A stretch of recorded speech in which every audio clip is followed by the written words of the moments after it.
When you look at the evidence that was presented against Jimmy Lai, there is no doubt that he colluded with foreign powers to undermine his country.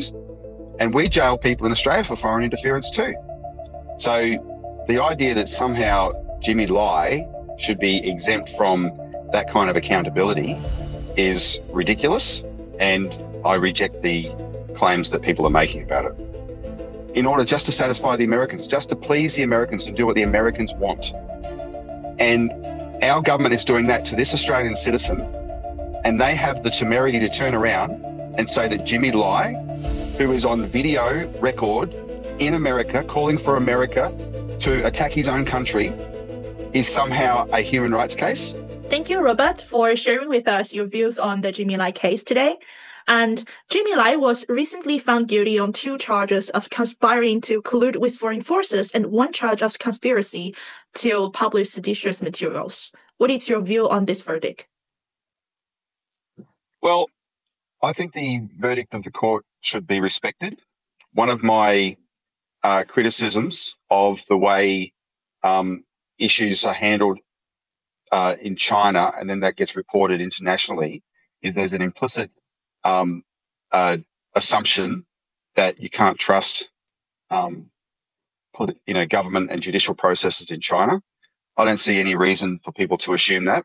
I understand that Hong Kong's legal system is still based on the principles of the British legal system.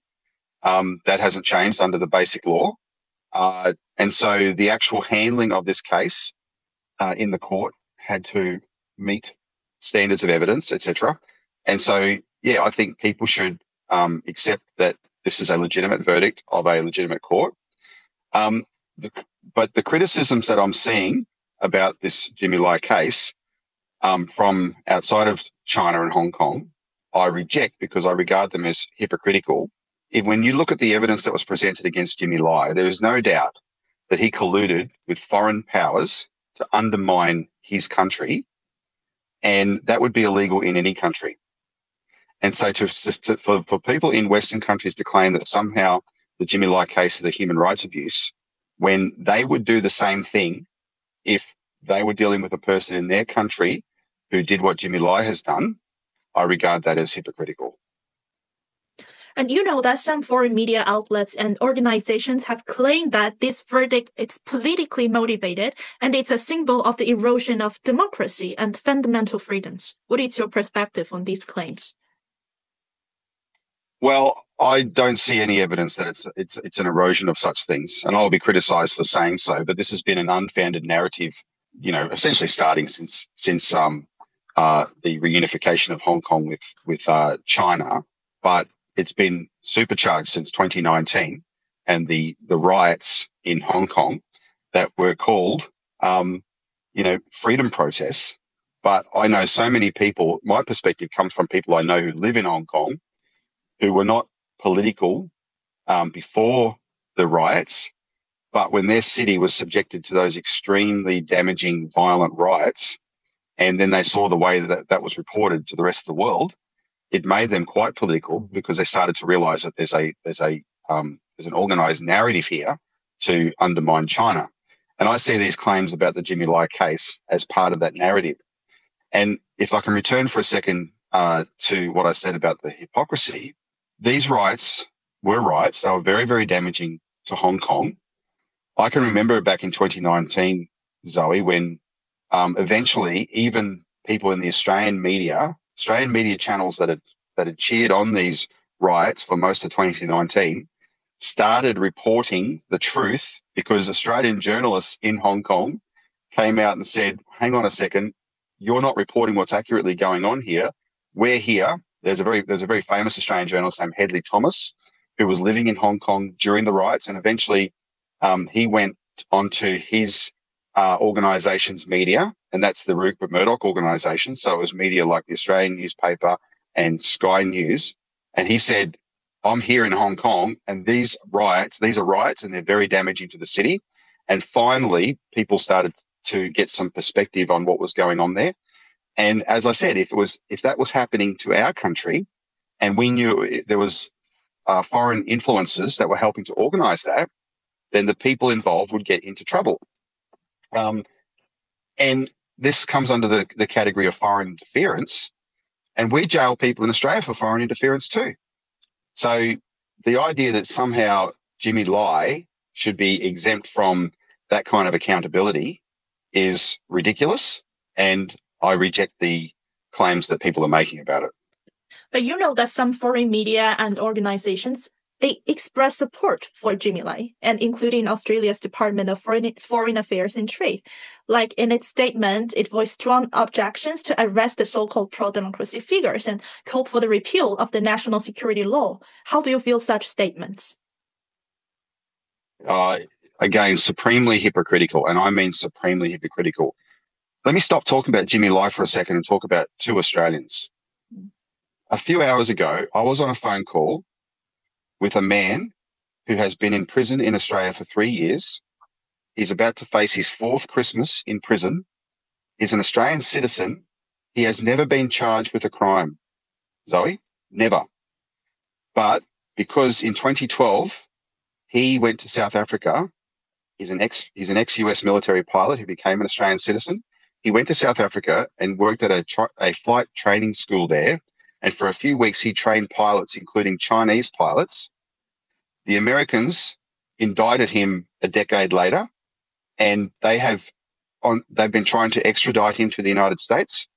And on their behalf, the Australian government has locked this man up for 3 years without any Australian charges. They're destroying this man and his family, and nobody in Australia, except for my organisation, is calling out about this man's human rights. Nobody. In extradition, there's a principle called dual criminality, that you can only be extradited if what you're accused of is a crime in the country you live, as well as the country that wants to extradite you. What this man is accused of is not a crime in Australia. We don't have an equivalent crime. In order to satisfy that requirement, our government has applied a 2018 law retrospectively to what he was accused of doing in 2012. Retrospectively. In order just to satisfy the Americans, just to please the Americans and do what the Americans want. And our government is doing that to this Australian citizen, and they have the temerity to turn around and say that Jimmy Lai, who is on video record in America, calling for America to attack his own country, is somehow a human rights case. Give me a break. I want to mention another case.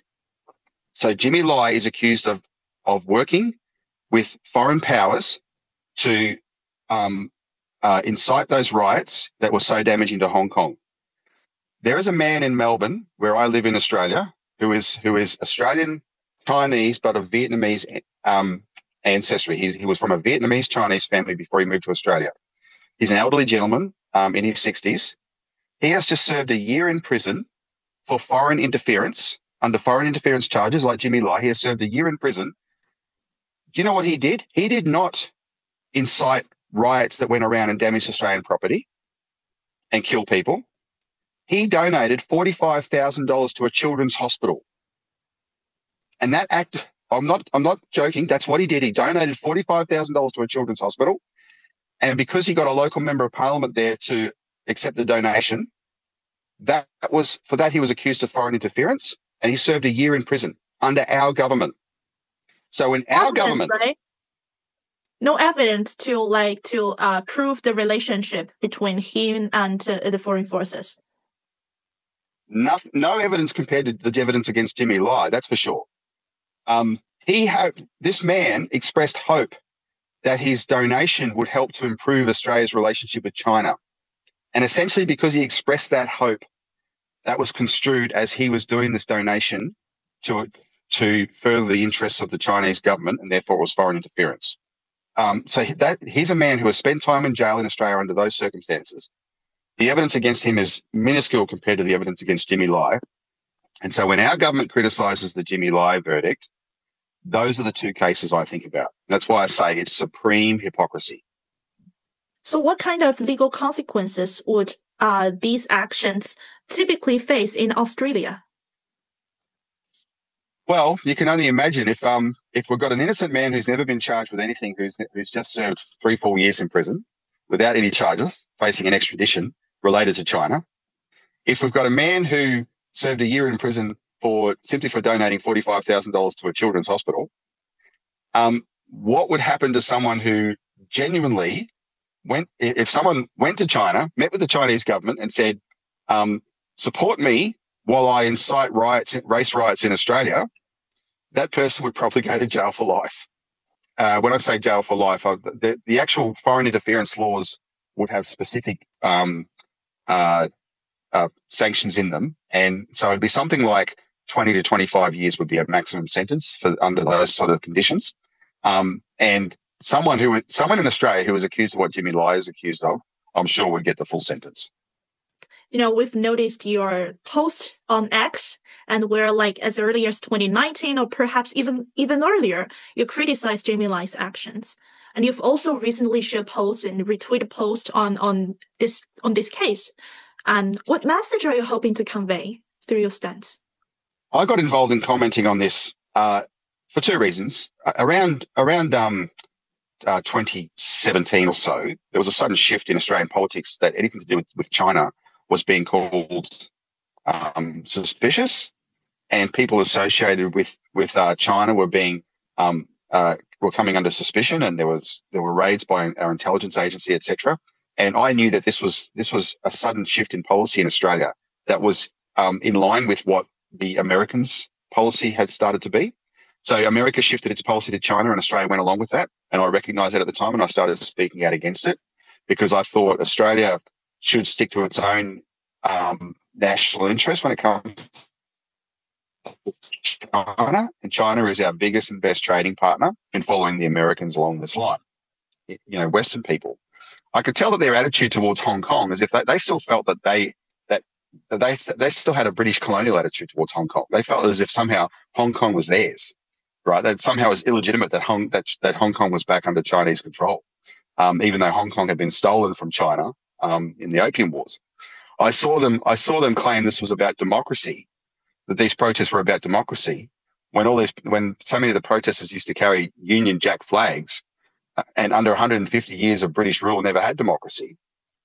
Right. I know people in Hong Kong who've grown up in Hong Kong who told me what it was like, the double standards applied to Chinese people in Hong Kong as opposed to white people in Hong Kong. And therefore there was nothing virtuous about British rule of Hong Kong at all.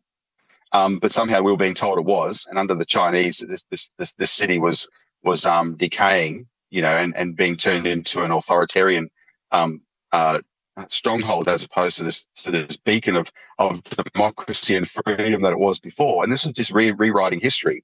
And so that's why I got involved in these debates, to point out, to provide some historical perspective on these things, which I felt was very important. So since you have focused on the Jimmy Lai case for such a long time, have you noticed some changes before and after the implementation of the Hong Kong national security law? Well, I don't want to promote myself as an expert because, to be honest, I didn't pay enough attention to Hong Kong before. It was only because of the riots that I started paying attention to Hong Kong. And so my experience of Hong Kong before the national security law was those riots. And like I said, any country would pass, under similar circumstances, would pass laws. Certainly since the national security law, Hong Kong is much more stable. And that national security law, which Australia has an equivalent of, and America has an equivalent of, and Britain has an equivalent of, that national security law has helped to provide that stability.